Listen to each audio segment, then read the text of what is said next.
One, two, three. Yo yo تو میتونم Do it. یه شاه کلید جانانه رو به عزیز دلم بگم، یادت باشه جون دلم.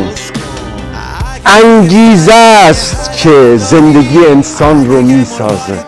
آره انگیزه است که زندگی تو رو میسازه. انگیزه از کجا میاد آقا سهیل؟ انگیزه از دل هدف داشتن میاد.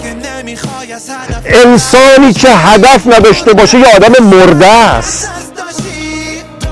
دو تا راه داری عزیز، یک، یا خودت برای خودت هدف مشخص میکنی، یا اینکه نه دیگران این کارو با تو میکنن. ابزاری میشی برای رسیدن به هدفهای دیگران. خیلی مهمه.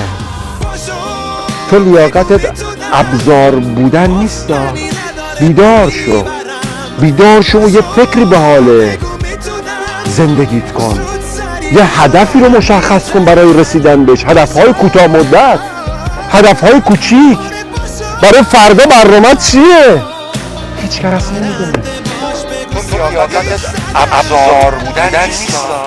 بیدار شو. افکار و قلبمون تو قبرستونن، دست تو دستیم ولی مست و طولک. میدونم موندی تو خرج خونت، تو یکی دیگه میذاره سر و شونش. کسی نمیدونه قدر بودن تو، میکشن هزاران پرده رو هم. بعضی آدمامون قدر خوبن که فکر میکنی برا تو تله دوختن. به یه رفیقایی که هم لولشن تا باهاشون برن تا ته دل شب. حس کنی مثل تن همه که ستن، تستشن بدن تا برسه به سر و پا بذارن روز. قضاوتشون کاملا از دور، جاهل و حسود و سارق و شرورن، نشستن تا بشن وارث تمام مال تو پلو. پاشو پسر نگو نمیتونم، همه دور دستا رو بگی تو دست. فکر کن نمیتونی بری خونت دیگه، تحویلت نگیره کسی تو جمع. نباید بمونی بری تو هم، نشینی پشت سر کسی تو سفر. رو به خودت بگی خیلی خوبم و مسیر زندگی تو بگی تو چند. اگه قدماش سخته سر راد صد بسته واسه همه همونه، پس نگیر بهونه. نگو